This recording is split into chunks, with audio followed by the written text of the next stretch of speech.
Hi friends, welcome to my channel. ఇవాళ మనం chicken fry చేద్దాము. ఇలా 2 పెద్ద ఉల్లిపాయలు వేసి నాన్లో వేసి చక్కగా ఫ్రై చేస్తున్నాను. ఇవి ఫ్రై అయిపోయినాక మనం కొంచెం జింజర్ గార్లిక్ పేస్ట్ వేసుకుందాము.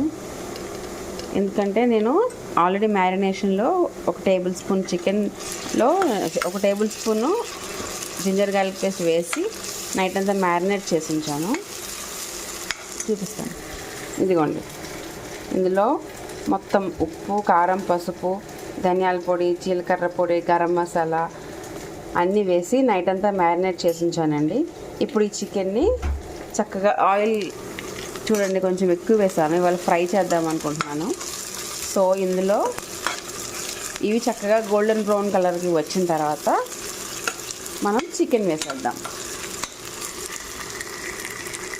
ఇదిగోండి ఆనియన్ ఫ్రై అయిపోయినాయండి. ఇప్పుడు చికెన్ మొత్తం ఇందులో వేసేసి బాగా కలిపేద్దాం.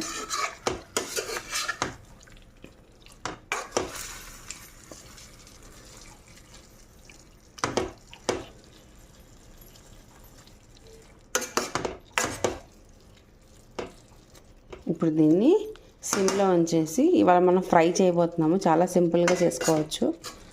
కుకింగ్ రాని వాళ్ళు కూడా ఇంత ఈజీగా చికెన్ చేసేయచ్చండి. మీరు కూడా తప్పకుండా ట్రై చేయండి. సిమ్లో పెట్టేసి లిడ్ పెట్టేద్దాం. ఇందులో మనం వాటర్ వేయకూడదండి, ఎందుకంటే ఇది ఫ్రై చేస్తున్నాను ఇవాళ. మూత పెట్టేద్దాం. చికెన్లో వాటర్ అంతా ఊజౌట్ అయ్యి అలా కుక్ అయిపోతుందండి. పైగా నేను నైట్ అంతా మ్యారినేట్ చేశాను కాబట్టి ఈజీగా చికెన్ కుక్ అయిపోతుంది. చూసారండి, మన చికెన్ చక్కగా ఉడికిపోయింది.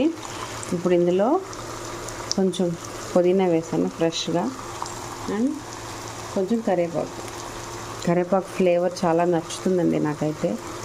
ఇష్టం లేని వాళ్ళు స్కిప్ చేసుకోండి. కొంచెం వేసేసి నేను మధ్యలో కలుపుతూనే ఉన్నానండి. మూత తీసి కలుపుతూ ఉండాలి. ఈ ఫ్రైకి ఏంటంటే ఈ కింద అడుగంటుంది చూసారా, ఇదే టేస్ట్ అండి. చక్కగా సిమ్లో పెట్టేసి మధ్యలో కలుపుతూ ఇలా ఫ్రై చేసుకుందాం. లాస్ట్లో కొంచెం కొత్తిమీర, కొంచెం లైట్గా గరం మసాలా నేను ఆల్రెడీ మ్యారినేషన్లో వేసాను. ఇప్పుడు లాస్ట్లో కొంచెం లైట్గా పైన స్ప్రింకిల్ చేస్తాను. అంతేనండి, సింపుల్గా మనం చికెన్ ఫ్రై ఎవరన్నా చేసేసుకోవచ్చు. నేను ఇందులోకి బగారా రైస్ అయితే చాలా ఎంజాయ్ చేస్తానండి. సో నేను బగారా రైస్ కూడా చేస్తాను.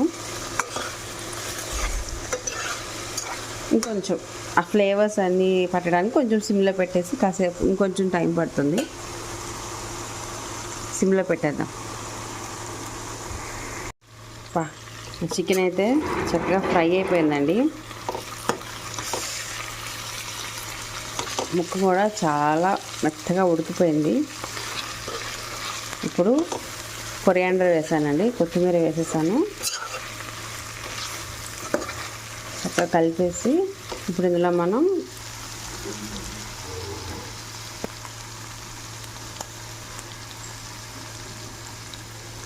కొంచెం గరం మసాలా స్ప్రింకిల్ చేద్దాం. చెప్పాను కదండి, ఆల్రెడీ మ్యారినేషన్లో నేను వేసాను. గరం మసాలా, కొరియాండర్ పౌడర్, జీరా పౌడర్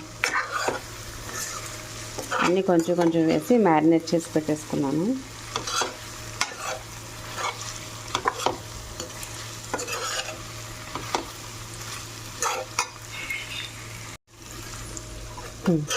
రెసిపీ నచ్చిందా అండి? నచ్చితే తప్పకుండా please like, share and subscribe my channel. నచ్చితే మీరు కూడా తప్పకుండా ట్రై చేయండి. మీకు ఎలా వచ్చిందో కామెంట్ సెక్షన్లో కామెంట్ చేయండి. Please like, share and subscribe my channel. Thank you for watching.